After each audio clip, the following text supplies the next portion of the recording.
tu es parti en flottille avec Rima Hassan. J'ai pas compris qu'on appelle ça encore une flottille, parce que les précédentes, quand il y avait 2-3 bateaux, je peux comprendre, mais là, c'est non. S'amuse. Alors non, parce que j'ai fait de la prison au camp de Kétiot dans le désert du Negev, et donc fais gaffe quand même, parce qu'on m'a déjà fait le coup. Non, mais attends, Julien, toi, fais attention aux comparatifs avec les otages.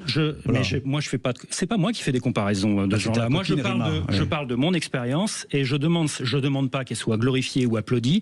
Tout ce que je demande, c'est qu'elle soit respectée. J'ai fait une grève de la faim en prison dans le désert du Negev. C'est un fait. Si tu as un problème avec ça, ou si tu t'entraînes des sarcasmes ou la croisière s'amuse, on ne pourra pas discuter ensemble. Personne t'a obligé déjà à embarquer sur cette flottille, déjà d'une.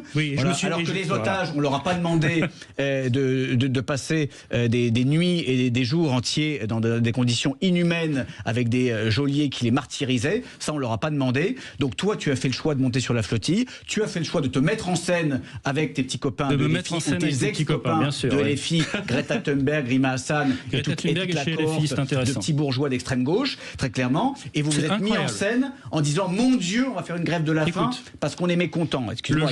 Là aussi, il y a un deux poids, deux mesures. Le jour où tu prendras un risque physique, toi, personnellement, pour tes convictions, on en reparle. Mais j'en prends tous les jours. Non, c'est pas vrai. C'est pas vrai parce que en tant qu'élu, j'en prends tous les jours. Moi, non, mais tu t'es déjà fait casser la gueule par un soldat. Ça t'est déjà arrivé dans ta vie pour tes convictions.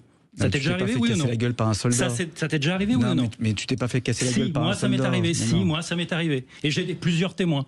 Donc maintenant, ça suffit. Mais non. Non, écoute-moi, Julien, s'il te plaît. Tu peux désapprouver. Attends, Julien, tu peux désapprouver. Je désapprouve l'instrumentalisation que tu en fais, qui est indigne au regard des réelles souffrances. Julien, ça suffit. Du peuple israélien. Julien, ça suffit. Tu peux désapprouver. Non, tu peux désapprouver ce que je fais. Tu peux désapprouver mes motivations, mais je n'accepte pas le négationnisme, qui est une habitude chez vous, par rapport à l'existence de ce qui m'est arrivé. Visiblement, le négationnisme, c'est plutôt du côté de l'extrême gauche. Thomas, quand tu dis casser la gueule. Mais je me suis fait casser la gueule sur le quai d'Ashdod. Je vais devoir la raconter toute ma vie. Oui, mais c'est-à-dire, qu'est-ce que ça veut dire casser la gueule? Tu sais ce que c'est en psychiatrie, le déni de trauma?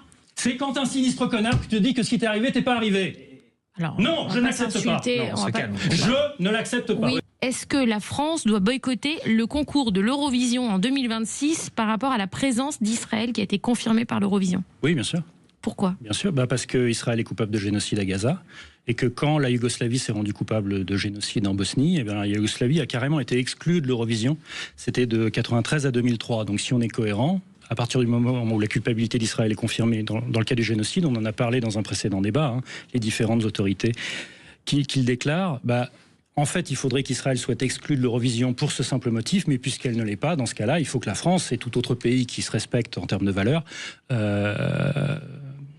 boycotte la compétition elle-même par voie de conséquence. Il y a une deuxième raison, c'est qu'Israël a envahi et occupe illégalement la Palestine. Et la Russie, pour avoir fait ça à l'Ukraine et être en train de faire ça à l'Ukraine en ce moment, la Russie a été exclue pour ce motif de l'Eurovision. Donc il faudrait qu'Israël soit exclu pour ce motif de l'Eurovision aussi. Et si elle ne l'est pas, il faut que la France boycotte. Et puis enfin, Israël, sauf erreur de ma part, Israël pratique l'apartheid, c'est en tout cas ce que dit le droit international. Et donc dans ce cas-là, comme l'Afrique du Sud de l'époque de l'apartheid, elle n'a pas été exclue de l'Eurovision, elle n'en a jamais été membre, mais elle a été exclue des Jeux Olympiques, elle a été exclue de la FIFA, etc. Il faudrait d'ailleurs penser à exclure Israël des Jeux Olympiques aussi, soit dit en passant, puisqu'après tout on l'a fait aussi pour la Russie. Il faut les virer de la planète. Non, mais la Russie a été, c'est parfaitement cohérent, la Russie a été exclue des Jeux Olympiques pour un motif qui s'applique à Israël, donc il faut aussi, ou alors il faut m'expliquer pourquoi il y aura un deux poids deux mesures alors que le problème est le même.